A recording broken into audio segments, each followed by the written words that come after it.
Oi, pessoal, espero que estejam todos bem.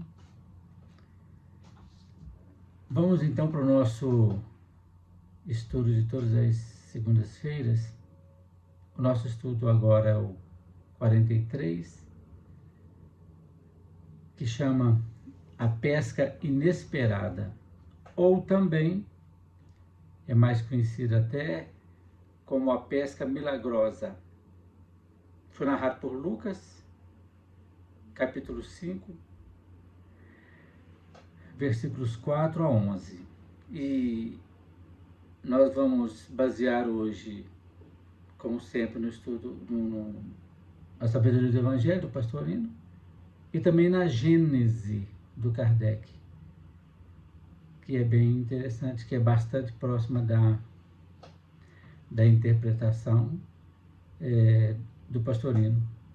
Porque pela doutrina espírita não existe milagre no sentido do que as pessoas acreditam, né?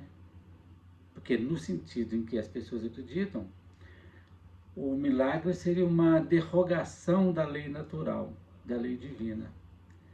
Mas não, como tudo, há uma explicação, e quando há explicação, naturalmente, não é mais um milagre. Pois é, Lucas registrou assim. Quando acabou de falar, disse a Simão: Faze-te ao largo e lançai vossas redes para a pesca. Simão respondendo disse: Mestre, tenho trabalhado toda a noite e nada apanhamos.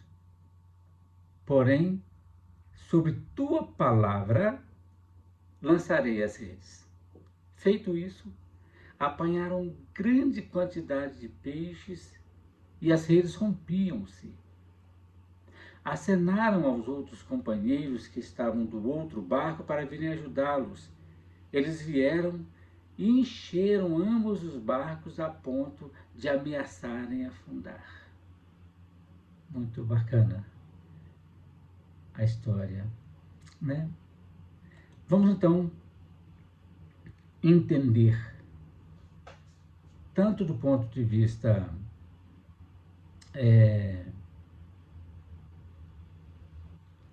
literal, né? Quanto do ponto de vista simbólico. Prosseguindo então a lição, vendo isso, Simão Pedro lançou-se aos pés de Jesus, dizendo: Retira-te de mim, Senhor, porque sou um homem errado. A admiração à vista da grande pescaria que haviam feito o invadiu e a todos os que estavam com ele. Como igualmente a Tiago e João, filhos de Zebedeu, que eram sócios de Simão. Disse Jesus a Simão: Não temas, de hora em diante serás pescador de homens. E levados os barcos para a terra, deixando tudo, seguiam. Essa foi essa lição bem interessante que aconteceu e foi narrada por Lucas nesses termos. Ele então, o Pedro já tinha trabalhado a noite inteira, porque eles pescavam à noite, para no outro dia de manhã eles poderiam vender os peixes, né, mais frescos possíveis, né? Só que aquela noite eles não tinham pescado nada. Jesus então mandou eles voltarem ao alto mar, só que de dia. Isso é muito importante, nós vamos ver aqui, quando a gente começa a entender a lição. Bom, entendendo então a lição, depois que Jesus falou com o povo, que até pediu para que Pedro afastasse o barco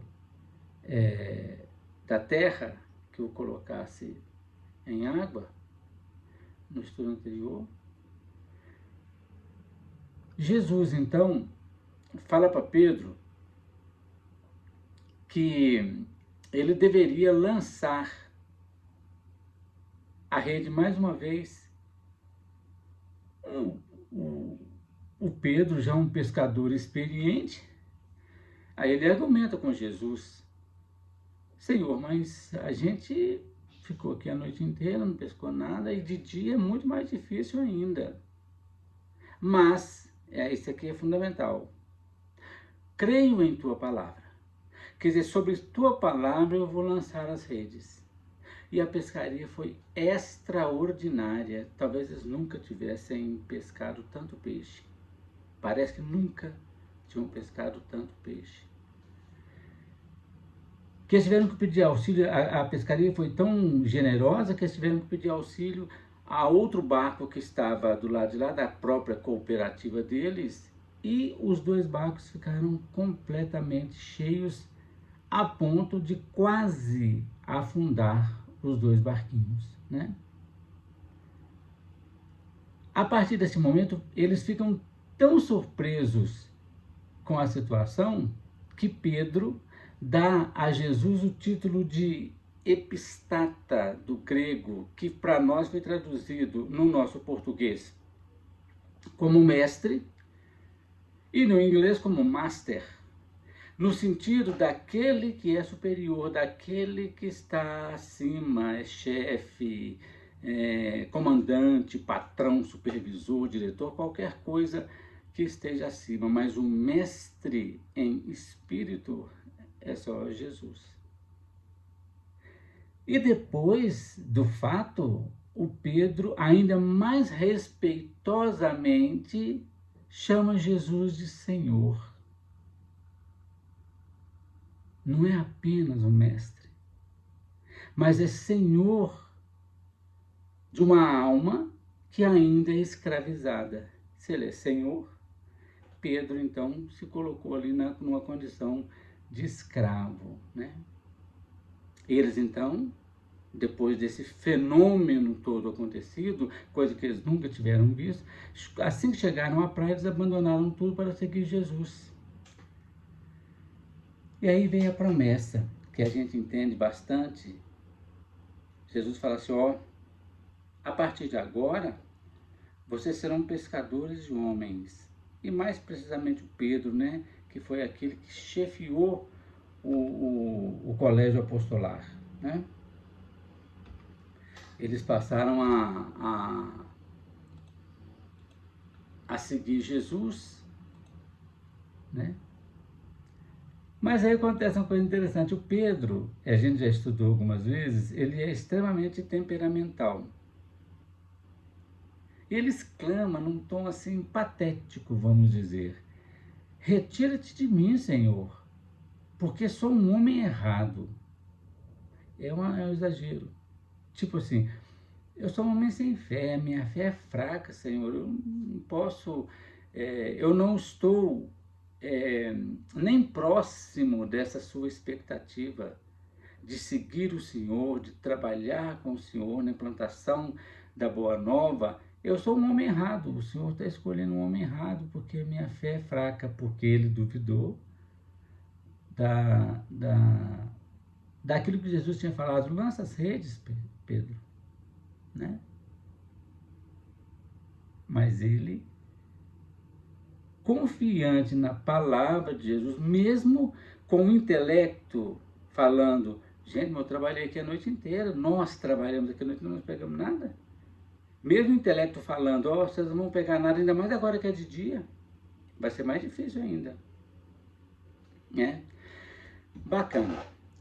O Kardec, logicamente instruído pela espiritualidade superior, no livro A Gênese, no capítulo 15, está lá escrito os milagres do Evangelho, no item 9, Kardec registra assim, sob orientação da espiritualidade, repito: nada apresentam de surpreendentes esses fatos, desde que se conheça o poder da dupla vista e a sua causa. Muito natural essa faculdade. Jesus a possuía em grau elevado e pode dizer-se que ele constituía que a dupla vista constituía o estado normal de Jesus. É como se Jesus estivesse sempre vibrando uma oitava acima. Tá certo? Para as pessoas que entendem música, uma oitava acima, você eleva a nota a 8 notas, né? Superior.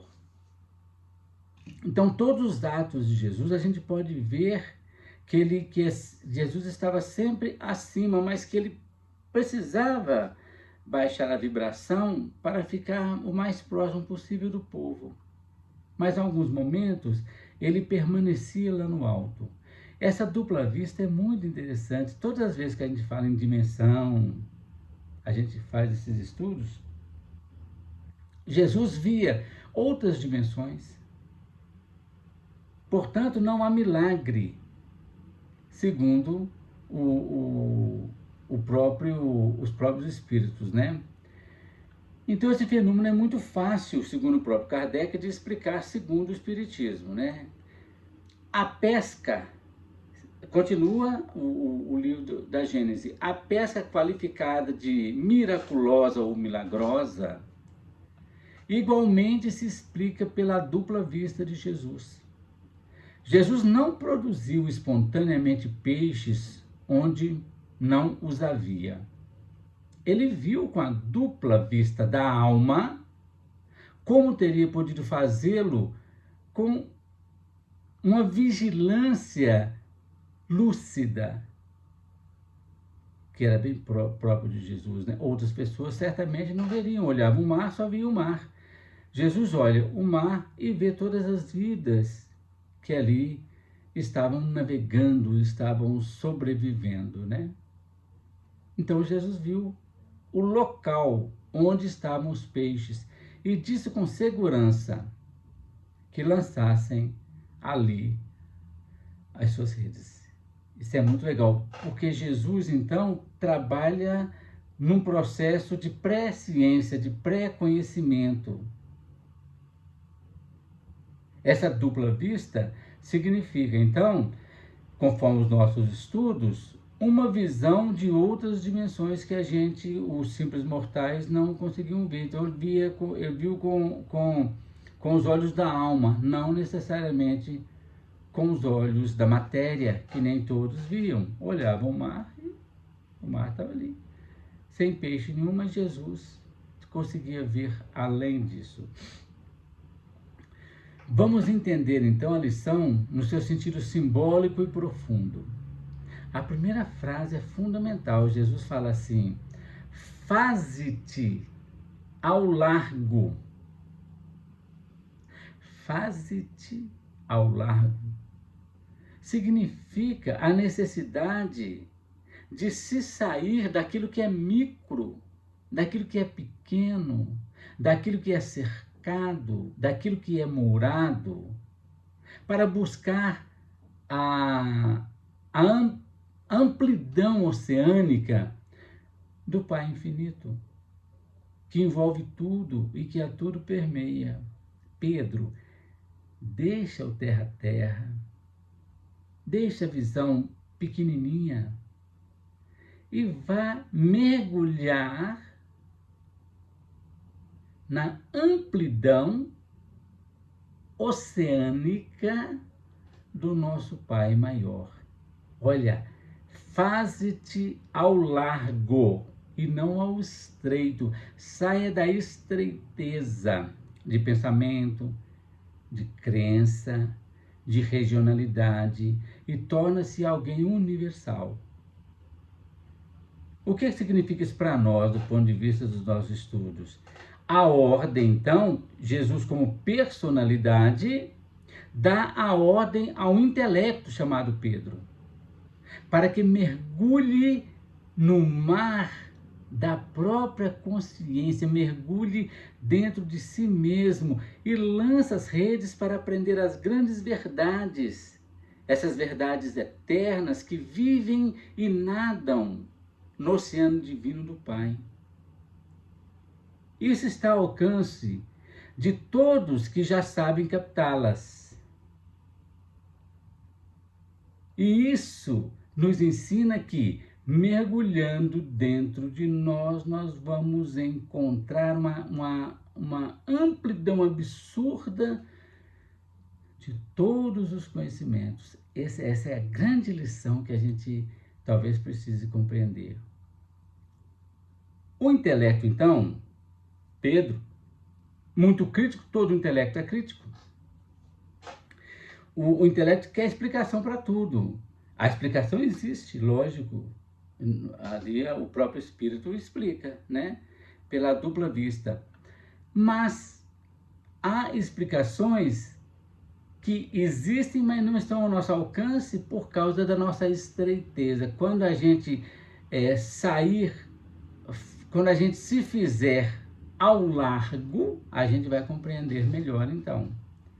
Então, esse intelecto sempre crítico, ele vai analisar, com a pretensão de deduzir as consequências e tirar as lições. O Pedro pegou a própria experiência e falou, gente, a gente sempre pescou de noite. A gente pesca os nossos peixinhos para vender de manhã. E nós ficamos a noite inteira, isso é raciocínio, nós ficamos a noite inteira pescando e a gente não pescou nada. Agora que eu vou lançar a rede de dia, a possibilidade de pescar de dia é remotíssima, né? Mas qual que é o sentido que nós estamos querendo entender aqui? Olha, Pedro, então, isso no sentido simbólico e profundo, né? No sentido da alma. Já buscamos essas verdades, Pedro, então, falando, ó, nós buscamos os peixes, nós buscamos fazer a pescaria de noite e não encontramos, significa, já buscamos essas verdades durante toda a noite e não encontramos. É lógico. Buscar de noite não encontra. Ele não viu, então, que ele confessava ter buscado à noite, nas trevas. Nas trevas a gente não vê, ainda mais os nossos olhos materiais, né? E é durante muito tempo que a gente fica nas trevas, que a gente fica na escuridão da ignorância, confiando mais numa experiência de terceira dimensão, vamos dizer assim, conforme nossos estudos, do que no poder do Espírito. A gente confia muito mais nas coisas da personalidade encarnada do que da individualidade que governa o processo da encarnação. Mesmo o intelecto, então, falando, bom, eu não concordo com isso, eu acho que não vai dar em nada não, mas eu vou confiar na tua palavra, Senhor. Eu vou confiar na tua palavra, mestre, isto é, porque o Senhor está acima e nisso eu acredito. E, logicamente, quando se confia, se entrega ao poder do Espírito, o resultado não vai ser outro senão surpreendente. Os peixes, então, simboliza a nova era, né? A era de peixes que estava se iniciando, né? E representa exatamente a entrada do Evangelho, a entrada do Cristo na vida da humanidade. E, em especial, na vida dos primeiros cristãos. Porque a partir dos primeiros cristãos é que a gente foi aprendendo, se identificando com Jesus.